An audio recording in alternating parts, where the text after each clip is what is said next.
समूचा विपक्ष एकजुट करने के लिए कोशिश कर रहे हैं नीतीश जी पहल लेके। तो ये क्या वन ऑन वन है क्या? मतलब कि एक तरफ मोदी जी का चेहरा या बीजेपी का कैंडिडेट होगा और दूसरी तरफ सिर्फ एक होगा।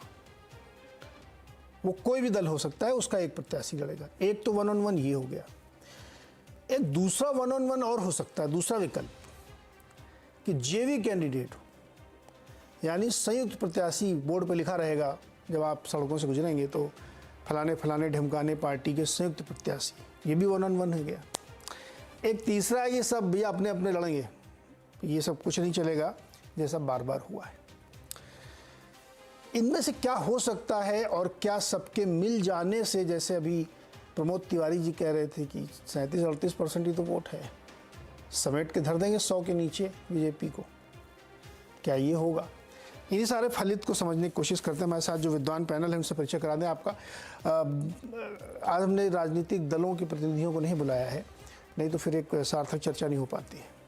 बातचीत करने के लिए हमारे साथ वरिष्ठ पत्रकार रामकृपाल सिंह जी हैं, सत्य हिंदी के फाउंडर आशुतोष जी हैं, वरिष्ठ पत्रकार संजय सिंह जी और राजनीतिक विश्लेषक और सेफोलॉजिस्ट अमिताभ तिवारी जी हैं। आप सबका सर बहुत बहुत स्वागत है इस चर्चा में।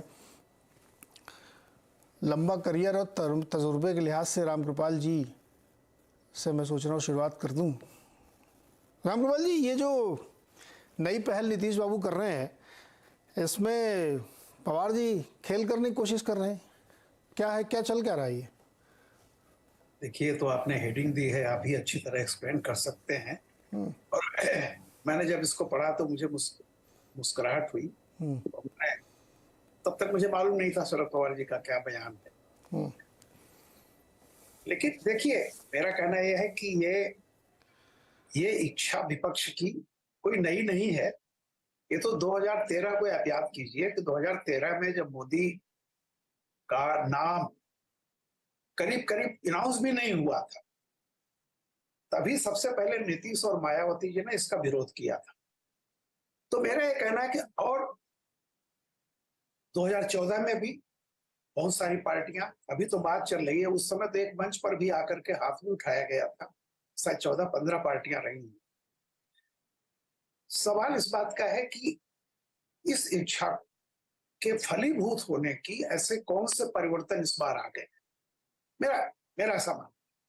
शरद पवार जी ने जो एक बात प्रैक्टिकल कही है कि देखिए, खुशफहमी पालना अच्छी बात है, इच्छा रखना अच्छी बात है। सब लोग जैसा कहा कि ममता जी चाह रही है बीजेपी 0 हो जाए, प्रमोद तिवारी कह रहे हैं 100 के करीब रह जाएगी।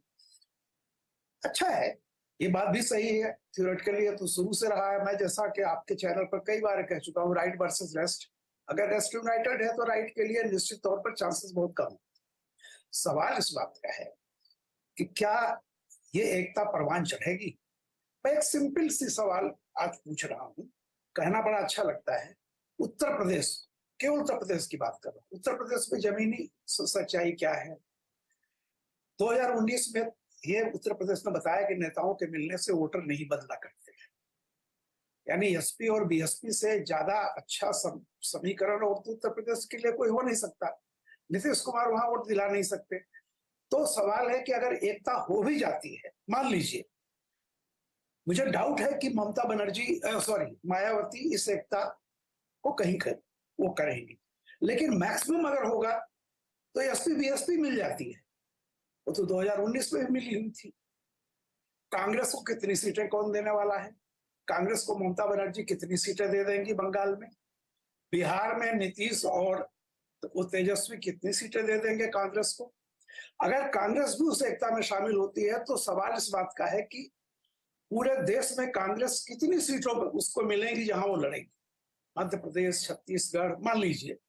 तो मेरा ये कहना है कि एक राष्ट्रीय पार्टी को चाहे वो जीते या हारे, लेकिन वो एक विकल्प देने के मूड में है या ये संदेश में सब कि हम विकल्प हैं, उसके लिए कम से कम आपको 400 सीटों पर, 450 सीटों पर लड़ना पड़ेगा। क्योंकि अगर विनेबिलिटी फैक्टर 50% भी आप 60% मान लें तो भी 300 सीट पाने के लिए या 250 बहुमत पाने के लिए आपको 400-500 सीटें देनी पड़ेंगी। तो क्या कांग्रेस, जो स्थिति अब है किसी भी राज्य में आप देख लें, कौन कांग्रेस को सीट देने वाला है? तो कांग्रेस को अगर अगर कांग्रेस को 300-400 सीटों पर लड़ना है तो निश्चित तौर पर मुझे नहीं लगता कि ऐसी कोई एकता होगी जिसमें विपक्ष कांग्रेस को 400 सीटें या 300 सीटें देने को तैयार हो जाए। तो शरद पवार जी का जो कहना यह है कि बहुत प्रैक्टिकल बात यह है, अच्छी बात है। और जैसा मैंने कहा कि 2019 को भी याद कीजिए, चंद्रबाबू नायडू इस एकता अभियान पर निकले थे और चंद्रबाबू नायडू किसी जमाने में एनडीए के अध्यक्ष भी हुआ करते थे। उसके बाद क्या हुआ मुझे पता नहीं, आप भी जानते हैं। नीतीश जी हैं, बहुत अच्छा है अगर ऐसा कर लेते हैं, लेकिन जैसा मैंने कहा कि ऐसी कोशिश में कई सवाल उठते हैं।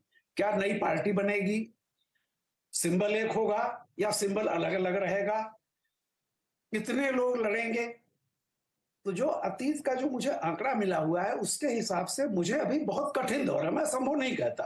और मैं ये मानता हूं कि अगर ये प्रयोग जैसा आज कह रहे थे, एक कैंडिडेट के खिलाफ त्यागी जी ने जो जेडीयू के रामगोपाल सर, इसमें जो है, जैसे मैंने कहा ना कि ये विकल्प है कि 1-on-1 हो जाए। दो तरह के 1-on-1 है जिसपे अखिलेश जी अड़े हुए हैं कि जो जहां मजबूत वहां लड़ेगा, दूसरा ना लड़े।